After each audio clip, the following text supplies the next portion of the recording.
Dans cette vidéo, on parle de slow travel, de voyage lent, parce que c'est quelque chose dont j'avais vraiment envie de te parler. Et vu qu'on arrive au bout de cette série des étapes pour devenir nomade digital, ça me paraissait vraiment très important de mettre ça justement à la fin de cette série, parce que peut-être que tu es déjà en train de commencer à planifier ton voyage.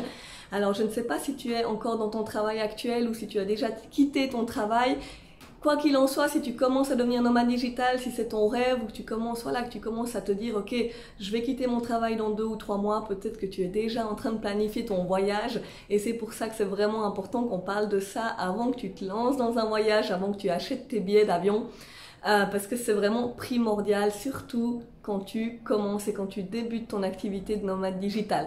Alors déjà, si tu me connais pas, donc je m'appelle Samantha Ugli et j'accompagne les personnes qui sont salariées et qui rêvent de devenir nomade digital, qui rêvent de créer un business en ligne, une activité sur Internet qui leur permet de créer des revenus pour pouvoir voyager plus, pour pouvoir travailler depuis n'importe où dans le monde. Donc je les aide à trouver leur idée et ensuite à lancer cette activité pour faire leur première vente dans les 3 mois.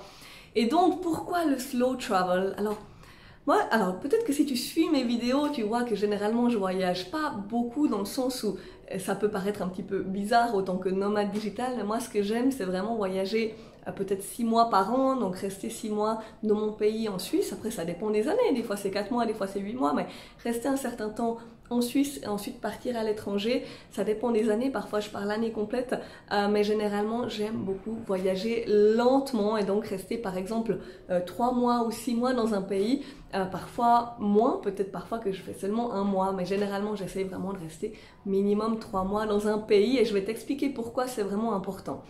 Alors, quand tu restes 3 mois dans un pays, eh bien, ça va être un énorme avantage au niveau du gain de temps pour ton entreprise et surtout au niveau du budget. Parce que finalement, si tu veux devenir nomade digital, le but c'est quoi? Eh bien, le but c'est de pouvoir voyager quand tu en as envie et de aussi gagner de l'argent et donc finalement de pouvoir en fait gérer ses revenus et surtout gérer ses dépenses, donc éviter de dépenser plus que ce qu'on gagne, surtout au début. Donc au début, on sait bien qu'au début, les premiers mois, c'est pas forcément florissant, peut-être que tu vas pas gagner grand chose au début. En tout cas moi, il m'a fallu beaucoup de temps pour faire mes premiers revenus et donc l'idée au début, c'est vraiment de garder ses dépenses à la baisse.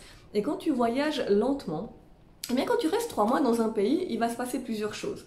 Eh bien non seulement tu vas commencer à connaître les bons plans, tu vois, tu vas rencontrer des personnes, tu vas commencer à avoir une communauté, tu vas rencontrer des personnes du coin ou peut-être d'autres nomades digitales, d'autres expatriés. Et ces personnes-là, eh bien, elles vont te donner des conseils, elles vont te parler des restaurants super bons et moins chers, ils vont te proposer ou te parler justement d'appartements ou de studios ou d'hôtels dans lesquels tu peux rester longtemps, dans lesquels tu peux rester 2 ou 3 mois de plus.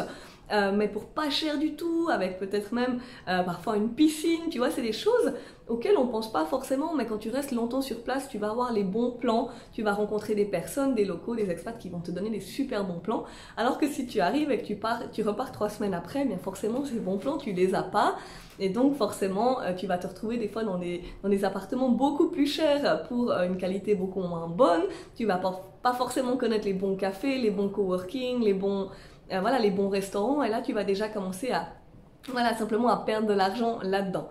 Mais ensuite, il y a aussi quelque chose qui est important, c'est tout simplement les billets d'avion. Je connais trop de personnes, j'ai vu trop de personnes qui se lancent dans leur activité, qui démarrent, qui gagnent pas encore beaucoup d'argent, ou qui sont déjà indépendants, mais qui gagnent pas beaucoup d'argent, et qui me disent, voilà, qu'ils vont voyager, et ils vont, je sais pas moi, ils vont 3 semaines en Indonésie, ensuite ils partent 3 semaines au Vietnam, et ensuite ils partent 2 mois en Australie, et ensuite ils comprennent pas pourquoi ils gagnent pas assez d'argent. Mais en fait le problème c'est pas ça, c'est réfléchis simplement au coût des billets d'avion. Après je parle même pas du côté écologique, mais les billets d'avion ça coûte quand même cher, même si entre l'Indonésie et le Vietnam c'est peut-être maximum 80, 100 francs, 100 euros. Mais même finalement, si tu commences à cumuler au fil de l'année des vols toutes les 2 semaines ou tous les 2 mois, ça commence à faire un gros budget en termes de billets d'avion. Mais c'est qu'il n'y a pas que le billet d'avion, il y a tout ce qui se trouve autour du billet d'avion.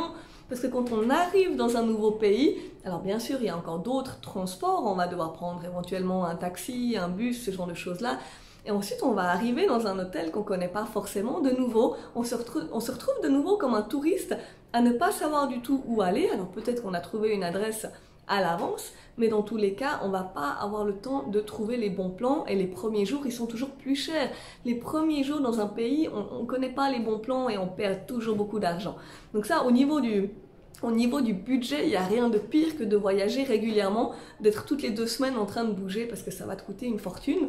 Après voilà, forcément, si ça fait déjà 6 mois que tu es nomade digital et que tu gagnes bien ta vie, eh bien forcément que c'est pas un problème. Après je sais pas du coup pourquoi tu regardes mes vidéos, donc je pense que ces vidéos c'est plutôt fait pour quelqu'un qui n'est pas encore nomade digital ou qui débute juste maintenant. Et donc voilà, si c'est ton cas et si tu débutes, si tu n'as pas encore de revenus ou si tu sais que tu vas débuter ces prochains mois, eh bien pense à ça et surtout ne commence pas à réserver des billets d'avion toutes les 3 semaines. C'est la pire chose que tu puisses faire aussi pour la productivité de ton activité. Tu t'imagines pas le nombre d'heures que tu as besoin. Je sais que quand on veut devenir nomade digital, on s'imagine qu'on va être sur un hamac ou au bord de la plage en train de glander 2 heures par jour. Mais non, il va quand même falloir travailler, ça j'essaie toujours de le dire un peu dans mes vidéos, c'est pas pour te faire peur, mais il y a quand même du boulot, et donc c'est important d'être productif. Et quand tu bouges toutes les 3 semaines, c'est très très difficile de se créer des bonnes habitudes, de se créer simplement voilà, des bonnes habitudes, de trouver un endroit où tu peux travailler vraiment de telle heure à telle heure, avec éventuellement même une autre communauté de nomades digital, avec des personnes qui vont pouvoir te soutenir, ou que tu pourras aussi soutenir. Ça c'est vraiment important aussi, et surtout ça va être difficile justement de rester concentré, parce que si tu restes que 3 semaines à un endroit, tu vas vouloir voir des choses, tu vas vouloir aller visiter, et puis tu vas visiter, tu vas travailler un petit peu et boum, tu repars 3 semaines, 1 mois après, et là tu voudras de nouveau visiter le coin où tu es. Et donc finalement c'est assez difficile de démarrer une entreprise dans ces conditions-là. Et voilà, j'ai pas envie de te casser ton rêve, mais c'est vrai qu'au début ça va être vraiment difficile. Donc ce que je te conseille de faire, maintenant si tu es en train de planifier ton voyage, en tout cas les 6 premiers mois, essaie de planifier 3 mois dans un pays, 3 mois dans un autre au maximum. Au maximum 2 pays en 6 mois. Essaye de faire ça et ensuite, là, tu vas commencer à gagner des revenus, tu vas gagner suffisamment. Si tu as une bonne stratégie, regarde bien mes dernières vidéos où j'explique bien ça. Si tu as une bonne stratégie, si tu commences à gagner beaucoup plus de revenus, là, tu peux commencer aussi à bouger plus souvent. Moi, ce que j'adore faire, c'est d'aller me poser, comme je t'ai dit, 3 mois ou 6 mois dans un pays. Mais depuis ce pays-là, ensuite, je vais me faire je me fais des petites sorties, généralement pas forcément en avion, mais plutôt en bus, en train. Je vais partir quelques jours à un endroit, je vais me faire des petites vacances, un peu comme les locaux, ou éventuellement je vais prendre l'avion si vraiment j'ai pas d'autre choix. Mais voilà, l'idée c'est vraiment d'aller se poser, par exemple à Bangkok, ou dans les hubs de nomades digitaux. Tu peux te mettre à Ubud, à Bali par exemple, au Vietnam, ou en Amérique du Sud, il y a plein d'endroits sympas où tu peux te poser. Et ensuite, au bout d'1 mois, 2 mois, quand tu vois que tu commences à avoir des revenus, là tu peux te faire des vacances, 1 semaine, 2 semaines et tu reviens. Mais ça peut être vraiment bien de rester en mode slow travel. C'est un conseil que je te donne. Peut-être que ça va pas te parler, peut-être que tu vas me dire non, moi je suis nomade digital, je deviens nomade digital, ça veut dire que je vais... moi ce que je veux c'est voyager partout et bouger beaucoup.